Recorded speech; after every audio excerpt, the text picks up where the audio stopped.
Jeff Walker to talk about his encounter as a patient. You know, we kind of talked upstairs, our father brought up in homily, if we don't nourish ourselves and we don't have anything to give, we have nothing to give to our patients. And that's really our vocation as nurses. We're all called to holiness, and we do that by living out our vocation. So again, thank you for saying yes for being here and taking the time to nurture your soul so that we can nurture people's souls. And with that, I'll turn it over to Jeff, and his lovely wife Janelle is here as well. So.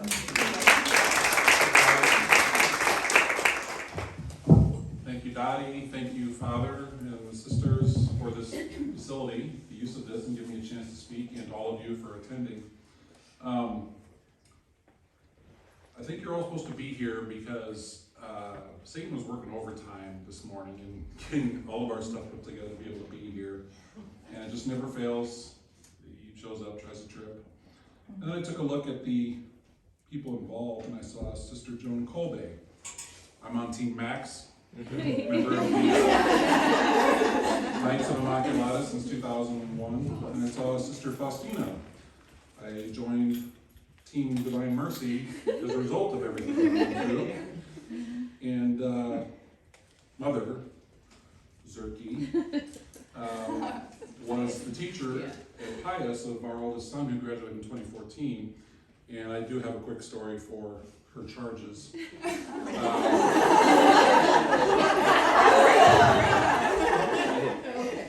She agreed to be here, so I have to pay. At our son's graduation party in 2014, we were standing in the driveway. Our son had enlisted as an infantryman in the Marines, and he served 2 tours over the Middle East. But on that day, he was, boot camp was about 5 months away, and he had invited Sister and the 2 recruiting officers for the Marine Corps who had recruited him. And these gentlemen are about, I'm 6'3", and they were bigger in the best ways. And Sister comes out, and Nouwen had the opportunity to introduce Sister to these 2 gentlemen, and she looked right at him. She looked at him, and she looked right up at these 2 guys, and she goes, "If he gives you any trouble in any way, call me." And the look on their face, "Yes, ma'am." So I want to begin. I've only got 20 minutes, so I want to make it count. But I start off, every time I've spoken since this, I start off with prayer that came to me while I was in the hospital. So I'm just going to pray real quick. In the name of the Father, and the Son, and the Holy Spirit. Amen. Jesus, I trust in you. Jesus, I surrender to you. Jesus, have mercy on me. I love you, Jesus. Amen. Amen. So as you're going to learn in the next 15 to 20 minutes, this is not a talk about how I beat COVID. I've not beaten COVID. I'm still fighting the after effects. It scarred my face, scarred my throat, it scarred my chest, but it did not scar my soul. I did not fight COVID alone. The Lord God was with me every step of the way. My wife, Janelle, was with me the entire way. And if your patients have advocates, they've got half the road fought. The Lord was with me every step of the way. Indeed, when I was too weak to wage the battle, she picked up the standard and fought for me on my behalf. And there were many others in that field of battle, some of whom are here actually.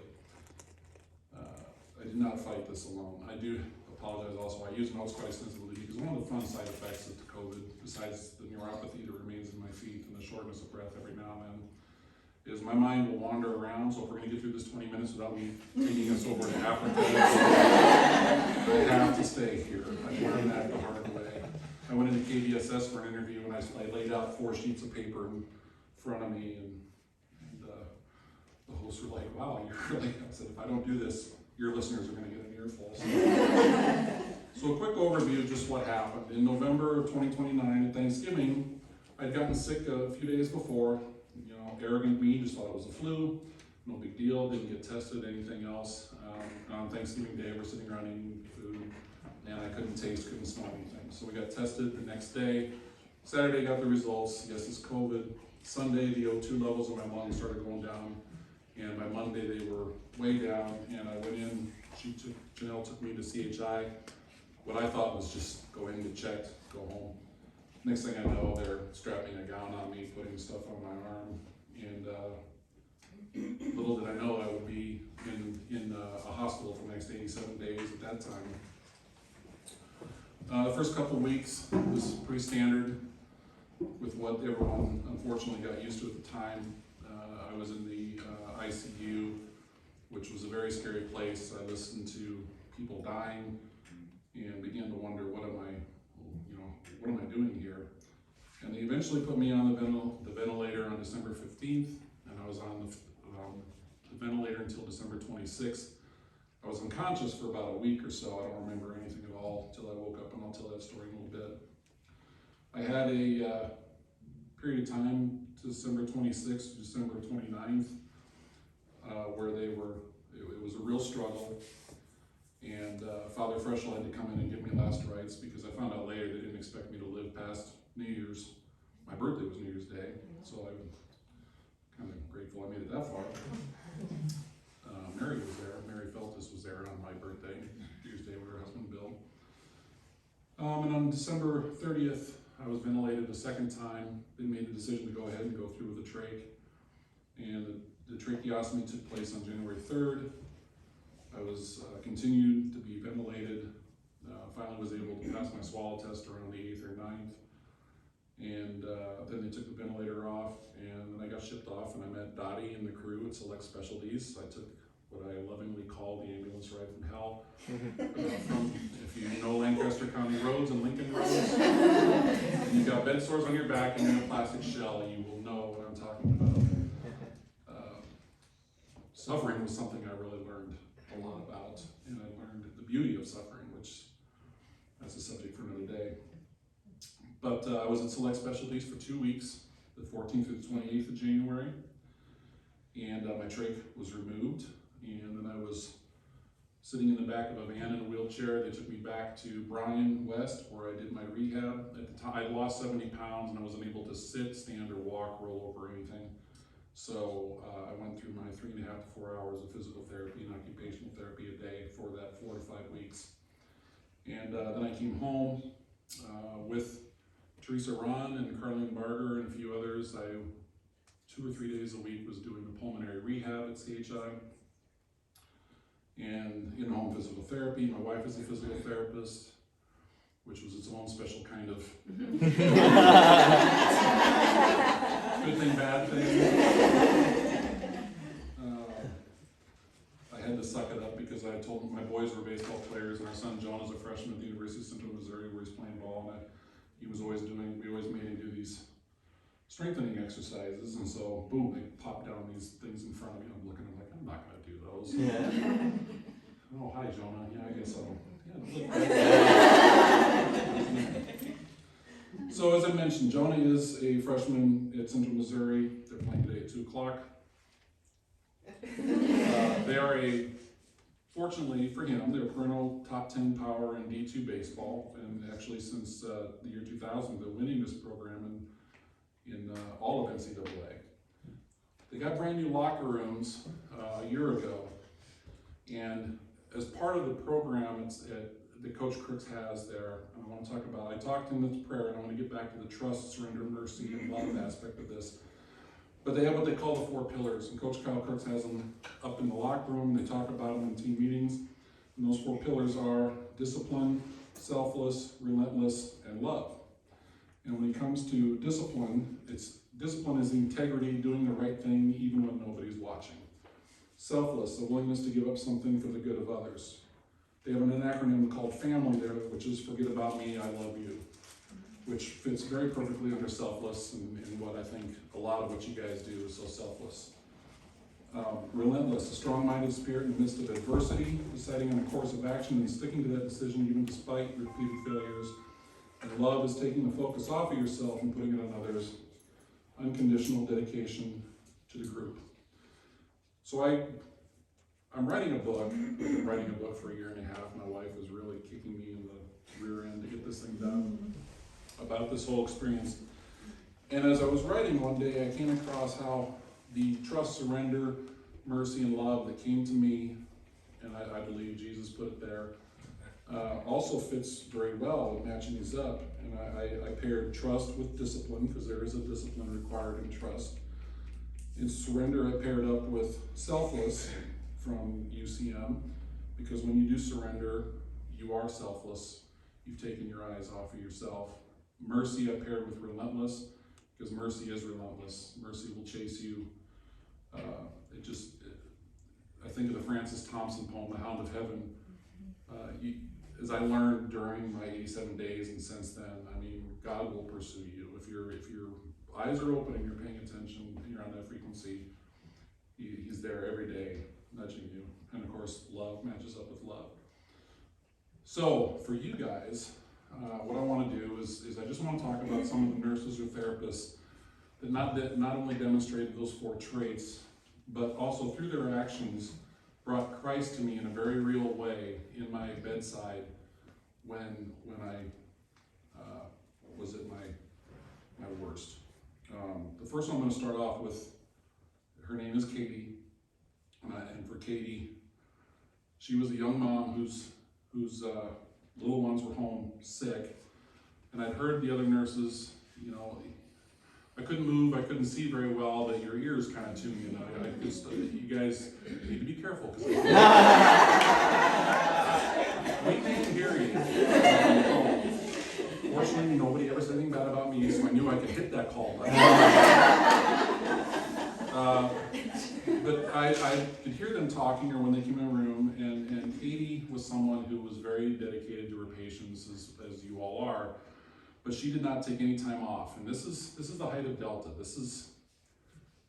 And she was at ground zero, and she had kids that were sick at home. It was during the holidays, and she never complained, and she was pregnant. But whenever she came into my room, no matter, and every nurse was this way, which is a miracle in itself. When you would come into my room, I had no idea what was going on in your lives outside. You might have just had the worst day. Maybe you got a flat on the way to work. You and your spouse are in an argument because there you are going to work again, he's home with the kids, or she's home with whatever. Never saw any of that. And remember, all I could see of you guys was this. And these are so important. They really are the windows to the soul. And all I ever saw was kindness and empathy and understanding. And Katie was a good example of that. And when she came in, I couldn't speak at the time because I was intubated. But I'd heard the nurses talking, and I knew all was not well with her, but when she came in, she was fine. And I couldn't speak. We had worked out this weird sign language thing that my wife and I tried to do. And I made a motion to her, and she thought I wanted to be suctioned. For those who've never been intubated, that is a special kind of hell itself. The oil dipstick that just goes in and goes out. And I said, no. But she couldn't understand, so I just motioned her to come closer, and as best as I could, forced whispered, and I said, be sure to take care of you. Take time off.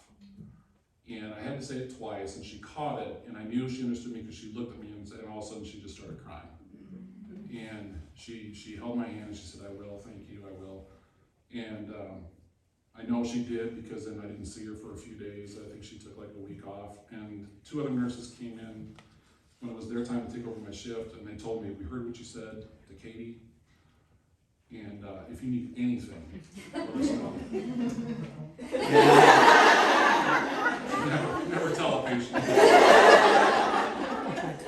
But Katie was an embodiment to me of selfless and surrender. Channing was our post-trach nurse at CHI. Channing was tough, but she was very fair. I called her a drill sergeant one day, which was a mistake. But she didn't pull any punches, and she didn't let me get away with feeling sorry for myself or making any excuses. She was totally amazing. And Channing was an example. She brought me Christ with just this relentless trust, because she really did push. But there was such a trust there with her. I really can't describe it. She's the shortest one because I just could not. But I wanted to mention Channing. There was Carlene. I woke up on December 22nd for the first time since being intubated on December 15th to find Carlene sitting next to my bed. When she saw my eyes open, she explained to me that Janelle had never left my side, but she had finally been sent home by Carlene and others to take a nap, shower, and get some rest. She asked me if I wanted her to read from me the books I had in my tray. These were the books that I had Janelle bring in when she could finally see me in the ICU. There was my liturgy hours, there's the Imitation of Christ, and then there's a book I started reading called The Spiritual Psalter, which was by Saint Ephraim the Syrian. And I said yes, and so she sat there and she read to me for about 15 to 20 minutes until I fell back asleep, and it brought me a lot of peace. And in Carlene, I experienced discipline and mercy.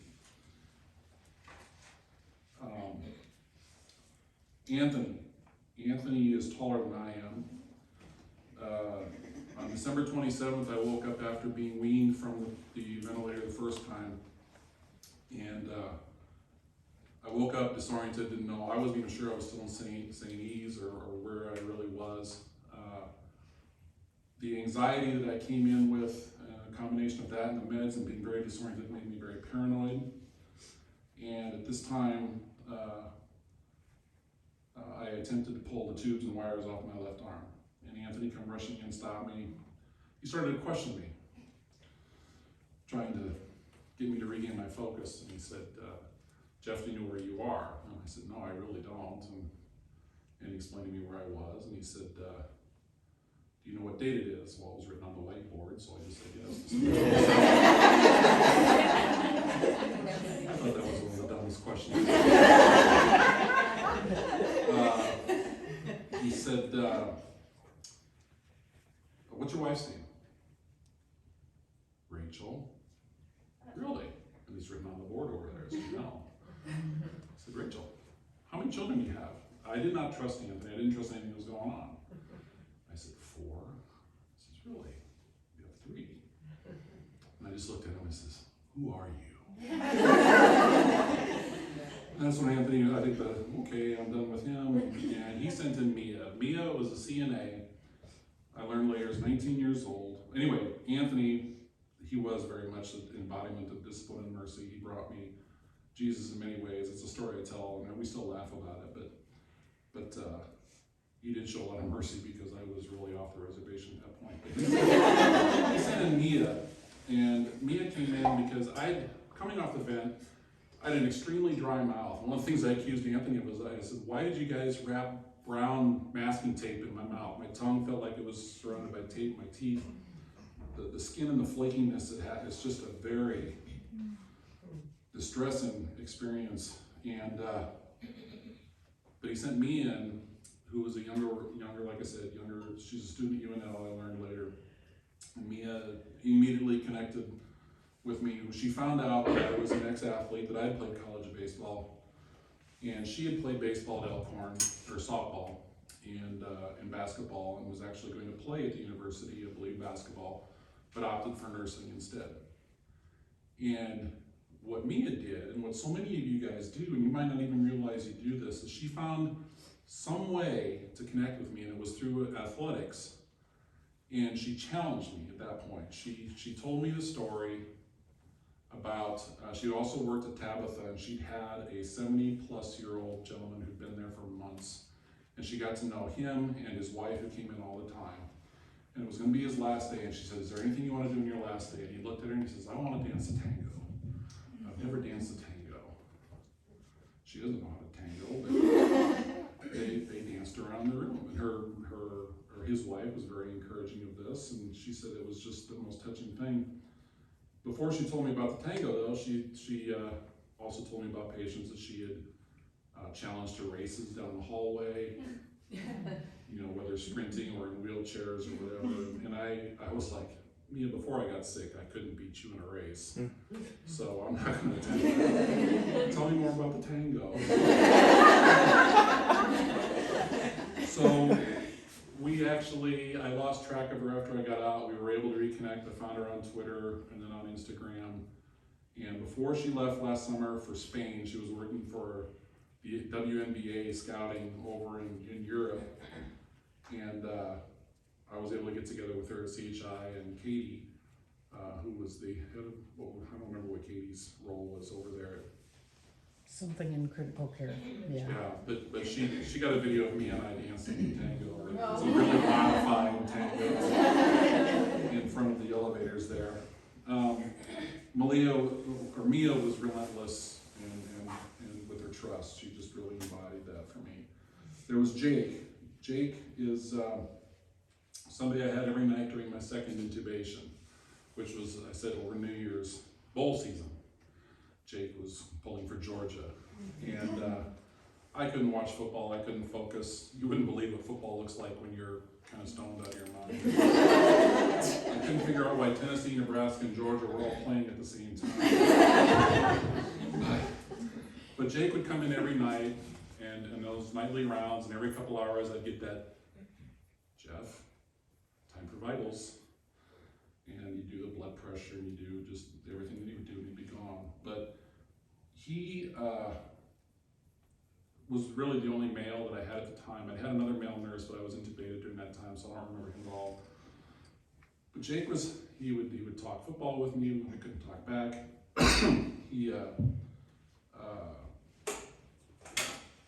I talk about him I put him in the discipline and mercy category because I had asked him at one point, when I woke up the second time that I was intubated, I was under restraint. Obviously, I tried 3 days before to yank stuff out, so they weren't going to mess around this time.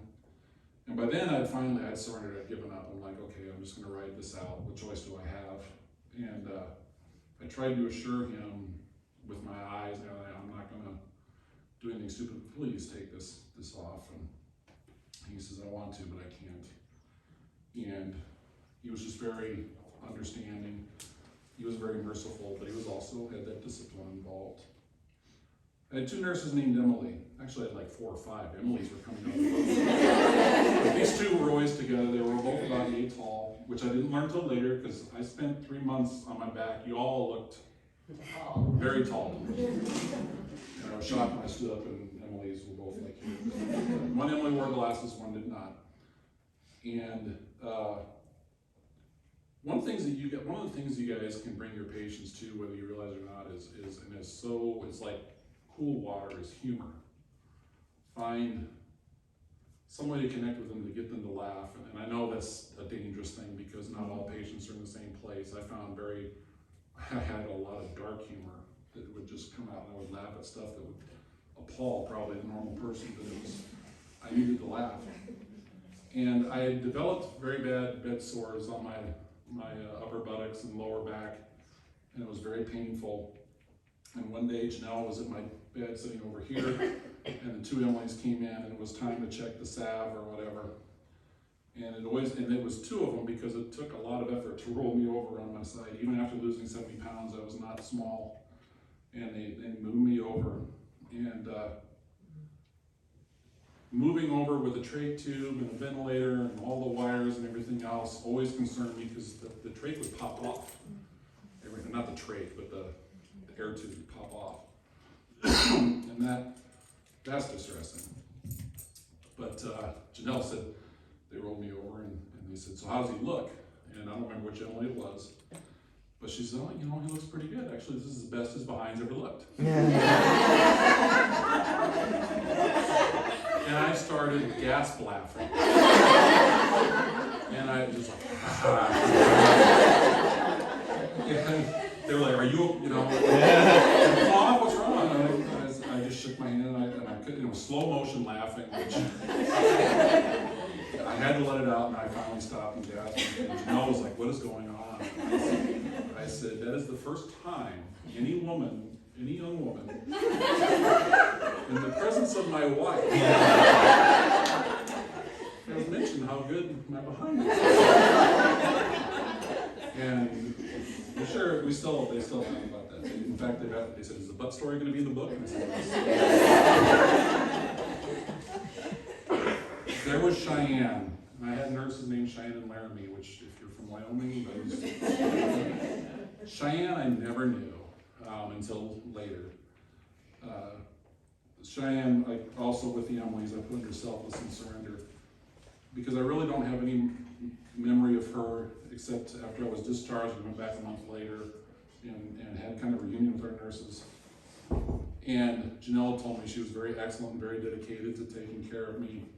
And she also was someone who they were afraid that she was just going to be finally so overwhelmed she was going to leave, because she just saw a lot of death. She saw a lot of bad stuff, and she really appreciated seeing me afterwards. And I hope your patients somehow come back to thank you. Know that a lot of them want to, they probably don't know how to. There's a couple that I've found that they don't want to be contacted afterwards. It was such a rough experience, and I get that, having been blessed with PTSD myself as a result of all this. But know that they thank you. And then there was Dottie. I met Dottie the day that I transported by ambulance to Select Specialties in Omaha. And after the initial chaos and everything died down in the room, I was suddenly alone and it was all quiet. Now, CHI was like ground zero. It was very busy all the time, very noisy. Then I go over here and I was like in the morgue. Am I still here? Is everything all right? And Dottie came in after everything had died down to introduce herself as my case manager. We didn't get to speak for very long because she was trying to wrap up her day, because the next morning she was leaving for the Walk for Life in Washington, D.C. Before she mentioned that though, as we were talking, and I was, like I said, I was very alone, very nervous, unfamiliar faces, but I was able to tell within a minute or two, I knew that Dottie was a Christian. And after a few minutes later, I knew without a doubt she was a Catholic, because we all speak that language. There was just, I just knew that she was. And I told her a little bit about my experience and what it took to get me to here. And I was,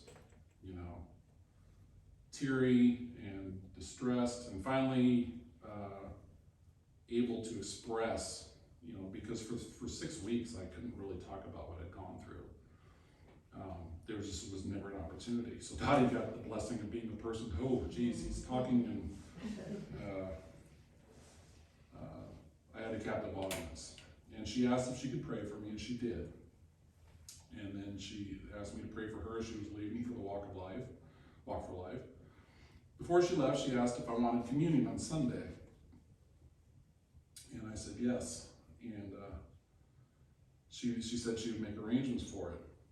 Now, on Sunday, I'm sitting in my bed, or laying in my bed, and I turned on EWTN and was watching the Sunday Mass. And there was a knock at the door just as the priest was getting ready to do the consecration. And in comes Father Frank Balmer. And he says, I'm here too, and he looks up at the TV, he says, oh, well, I'll just join right in. And, he just, and it was like literally 90 seconds before the distribution of communion.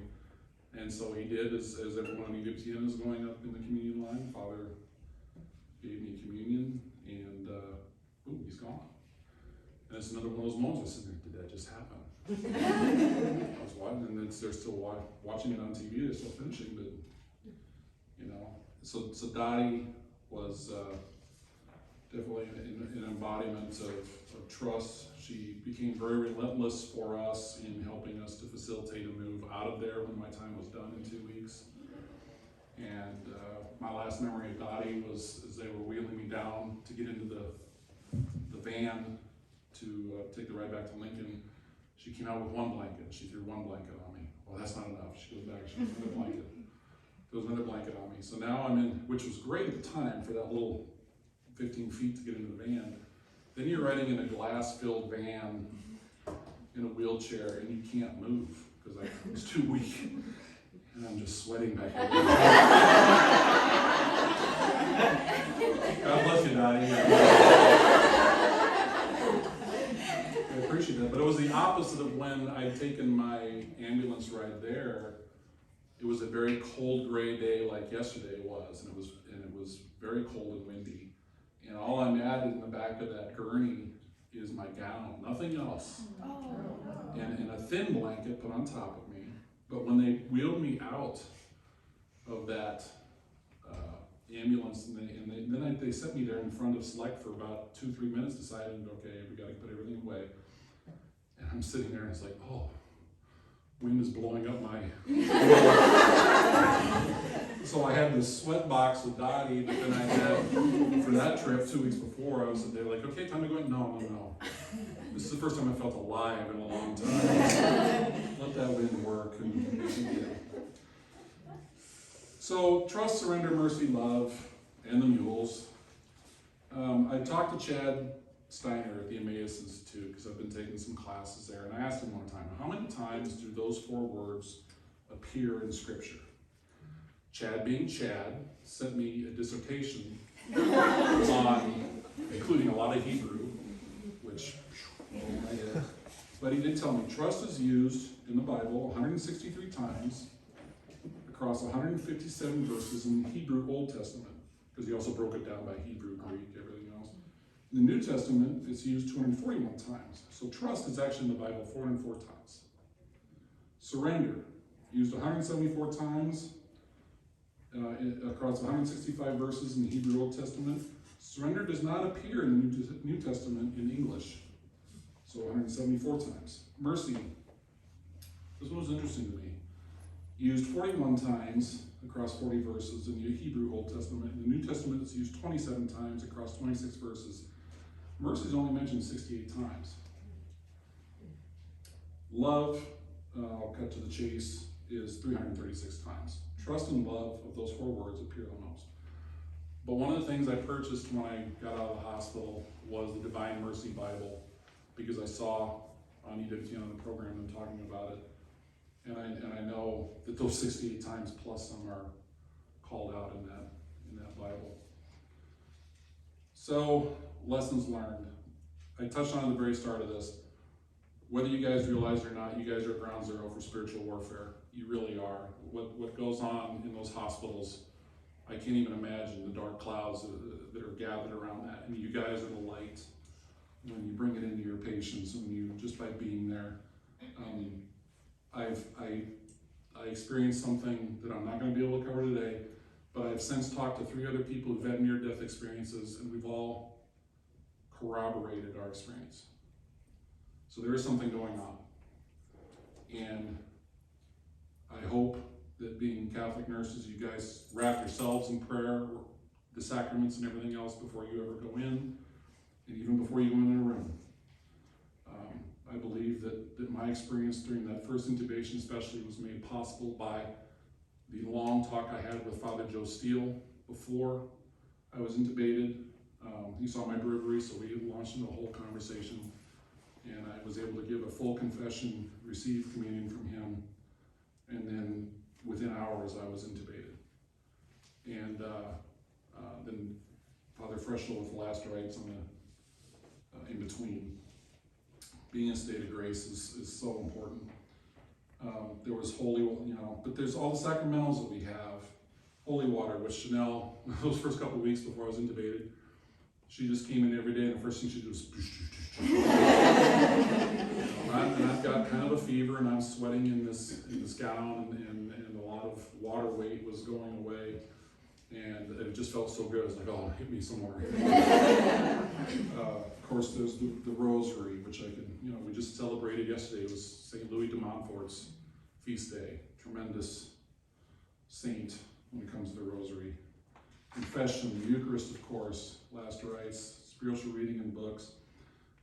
I've been reading the Divine Office, or I've been praying the Divine Office since 1999 when Father Hodaby taught me the ins and outs of it.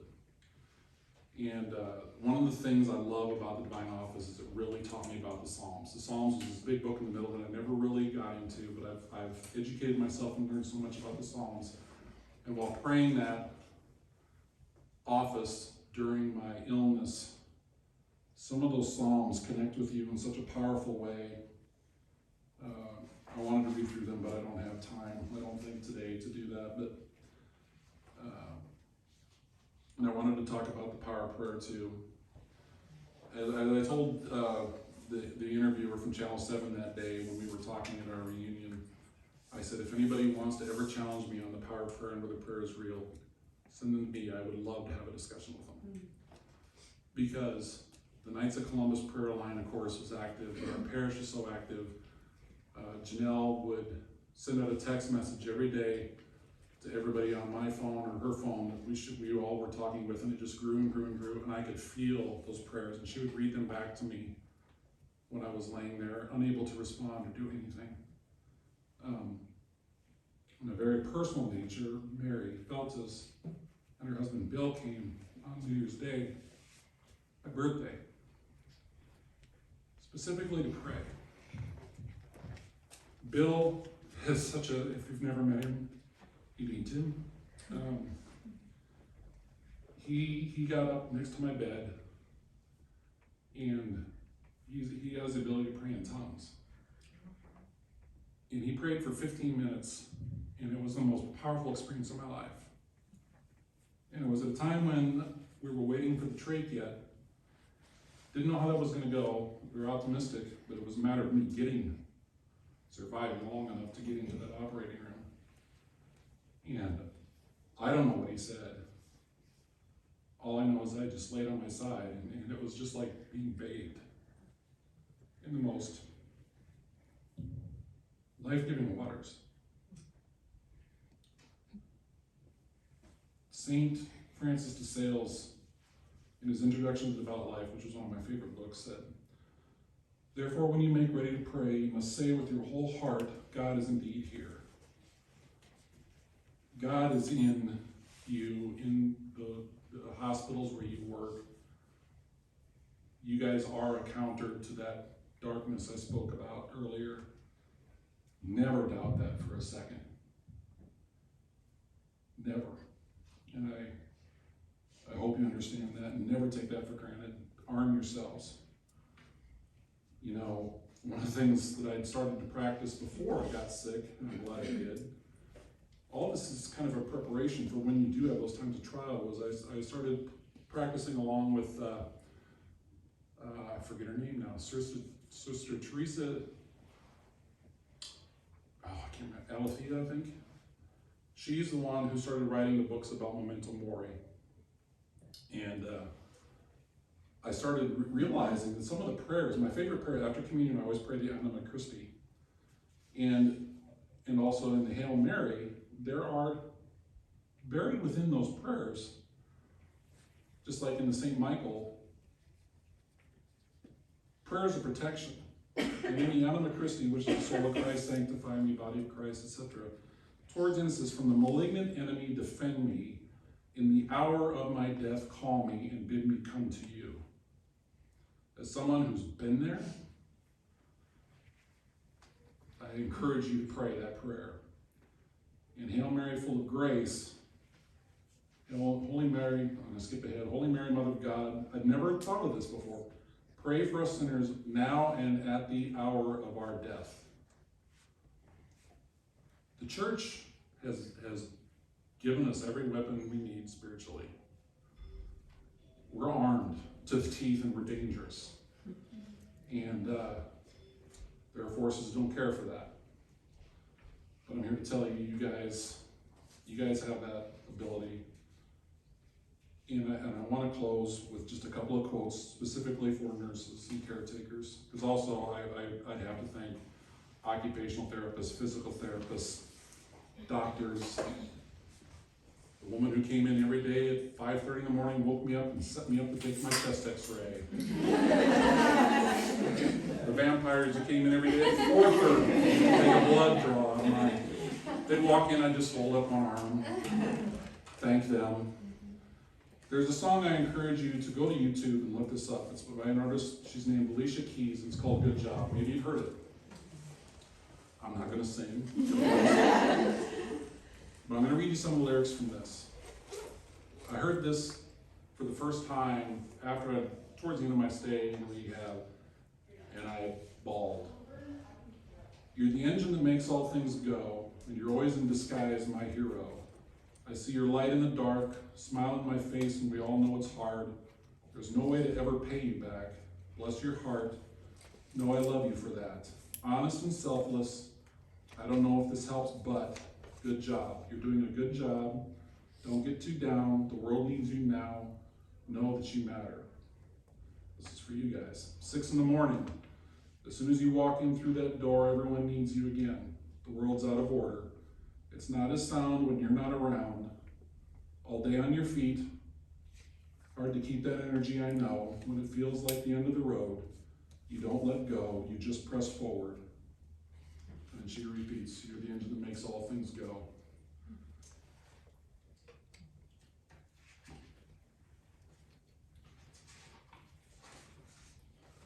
For you guys, a couple of quotes.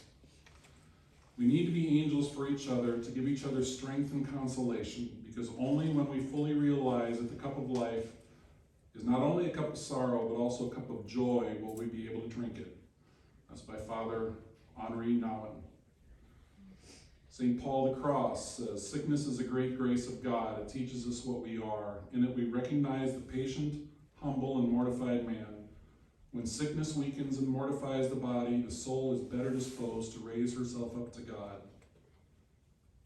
This is from the Eastern Orthodox Church, Metropolitan Anthony of Siraz. Unless we look at a person, I want you to hear this, unless we look at a person and see the beauty there is in this person, we can contribute nothing to him. One does not help a person by discerning what is wrong, what is ugly, what is distorted. Christ looked at everyone he met, at the prostitute, at the thief, and saw the beauty hidden there. Perhaps it was distorted, perhaps damaged, but it was beauty nonetheless. And what he did was to call out this beauty. And again with Father Henri, we sometimes ignore our greatest gift, which is our ability to enter into solidarity with those who suffer. My nurses did that. Those who can sit in silence with their fellow man, not knowing what to say, but knowing that they should be there, can bring new life in a dying heart. Those who are not afraid to hold a hand in gratitude, to shed tears in grief, and to let a sigh of distress arise straight from the heart, that can break through paralyzing boundaries, and to witness the birth of new fellowship, the fellowship of the broken. Your patients are there because they're broken in some way. And what I love about you guys is you're able to be broken yourselves, but when you walk into that room, that's all outside. And in your own selfless way, whether it's just walking in to shut the beeper off because the person rolled over on it, guilty.